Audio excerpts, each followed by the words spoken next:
ടയറുകളെക്കുറിച്ച് നമുക്കിന്ന് സംസാരിക്കാം. ഒരു വാഹനത്തിന്റെ ഏറ്റവും പ്രധാനപ്പെട്ട ഭാഗങ്ങളിലൊന്നാണ് ടയർ. പക്ഷേ ടയറുകൾ ഉപയോഗിക്കുന്നതിനനുസരിച്ച് അവയുടെ ട്രെഡ് കുറയുകയും പുതിയ ടയർ വാങ്ങേണ്ട ആവശ്യം വരികയും ചെയ്യും. എന്നാൽ പുതിയ ടയർ വാങ്ങുന്നതിന് പകരം ടയർ റിസോൾ ചെയ്യുന്നതിനെക്കുറിച്ച് നമുക്ക് പരിചയപ്പെടാം. ടയർ റിസോൾ അഥവാ റീട്രെഡിംഗ് ഒരു ടയറിന്റെ ആയുസ് വർദ്ധിപ്പിക്കാനും പണം ലാഭിക്കാനും പരിസ്ഥിതിയെ സംരക്ഷിക്കാനും സഹായിക്കുന്ന ഒരു പ്രക്രിയയാണ്. എങ്ങനെയാണ് ഈ പ്രക്രിയ നടക്കുന്നത്? വരൂ ഒരുമിച്ച് പരിശോധിക്കാം. ഘട്ടം 1. ടയറിന്റെ ആദ്യ പരിശോധന. റിസോൾ പ്രക്രിയയുടെ ആദ്യഘട്ടം ടയറിന്റെ സമഗ്രമായ പരിശോധനയാണ്. ഒരു ടയർ റിസോൾ ചെയ്യാൻ അനുയോജ്യമാണോ എന്ന് മനസ്സിലാക്കാൻ വിദഗ്ധർ ടയറിന്റെ അവസ്ഥ വിലയിരുത്തുന്നു. ഇതിനായി ടയറിന്റെ ഉപരിതലം, സൈഡ് വാൾ, അകത്തെ ലൈനിംഗ് എന്നിവ പരിശോധിക്കുന്നു. ടയറിന്റെ ഘടന, കേസിംഗ് ശക്തവും പുനരുപയോഗത്തിന് അനുയോജ്യവുമാണോ എന്ന് ഉറപ്പുവരുത്തേണ്ടത് അത്യാവശ്യമാണ്. വിള്ളലുകൾ, കീറലുകൾ അല്ലെങ്കിൽ ഗുരുതരമായ കേടുപാടുകൾ ഉണ്ടെങ്കിൽ ആ ടയർ റിസോൾ ചെയ്യാൻ പറ്റില്ല. അതിനാൽ ഈ ഘട്ടത്തിൽ അൾട്രാസോണിക് ടെസ്റ്റിംഗ്, എക്സ്റേ പോലുള്ള സാങ്കേതിക വിദ്യകളും ഉപയോഗിക്കാറുണ്ട്. ഘട്ടം 2. ബഫിംഗ്. പരിശോധനയിൽ വിജയിച്ച ടയറുകൾ അടുത്ത ഘട്ടത്തിലേക്ക് നീങ്ങുന്നു. ബഫിംഗ്. ഈ പ്രക്രിയയിൽ ടയറിന്റെ പഴയ, ക്ഷയിച്ച ട്രെഡ് പാളി നീക്കം ചെയ്യുന്നു. ഒരു പ്രത്യേക യന്ത്രം ഉപയോഗിച്ച് ടയറിന്റെ ഉപരിതലം മിനുസപ്പെടുത്തി പുതിയ ട്രെഡ് പാളി ഒട്ടിക്കാൻ അനുയോജ്യമായ രീതിയിൽ തയ്യാറാക്കുന്നു.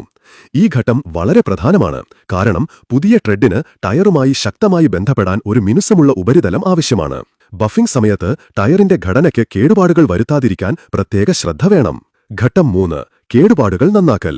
ബഫിംഗിന് ശേഷം ടയറിൽ ചെറിയ വിള്ളലുകളോ ദ്വാരങ്ങളോ ഉണ്ടെങ്കിൽ അവ നന്നാക്കുന്നു. ഈ ഘട്ടത്തിൽ ടയറിന്റെ ഉൾഭാഗവും പുറംഭാഗവും വിശദമായി പരിശോധിക്കുന്നു. ചെറിയ കേടുപാടുകൾ റബ്ബർ പാച്ചുകൾ ഉപയോഗിച്ച് അടയ്ക്കുന്നു. ഇത് ടയറിന്റെ ശക്തിയും സുരക്ഷയും ഉറപ്പാക്കുന്നു. എന്നാൽ വലിയ കേടുപാടുകൾ ഉണ്ടെങ്കിൽ ടയർ റിസോൾ ചെയ്യാൻ അനുയോജ്യമല്ലെന്ന് തീരുമാനിക്കപ്പെടും. ഘട്ടം 4. പുതിയ ട്രെഡ് ഒട്ടിക്കൽ. ഇനി വരുന്നത് ഏറ്റവും പ്രധാനപ്പെട്ട ഘട്ടമാണ്, പുതിയ ട്രെഡ് ഒട്ടിക്കൽ. ഇവിടെ മിനുസപ്പെടുത്തിയ ടയറിന്റെ ഉപരിതലത്തിൽ ഒരു പുതിയ റബ്ബർ ട്രെഡ് പാളി ഒട്ടിക്കുന്നു. ഇതിനായി ഒരു പ്രത്യേക പശ, സിമന്റ് ഉപയോഗിച്ച് ടയറിന്റെ ഉപരിതലം തയ്യാറാക്കുന്നു. പിന്നീട് പ്രീകട്ട് റെഡ് റബ്ബർ അല്ലെങ്കിൽ ഒരു തുടർച്ചയായ റബ്ബർ സ്ട്രിപ്പ് ടയറിന്റെ ഉപരിതലത്തിൽ ഒട്ടിക്കുന്നു. ഈ പ്രക്രിയയിൽ ട്രെഡിന്റെ ഡിസൈനും ഗുണനിലവാരവും ശ്രദ്ധാപൂർവം തിരഞ്ഞെടുക്കപ്പെടുന്നു, കാരണം ഇത് ടയറിന്റെ പ്രകടനത്തെ നേരിട്ട് ബാധിക്കും. ഘട്ടം 6. ക്യൂറിംഗ്. പുതിയ ട്രെഡ് ഒട്ടിച്ച ശേഷം ടയർ ഒരു ക്യൂറിംഗ് പ്രക്രിയയ്ക്ക് വിധേയമാക്കുന്നു.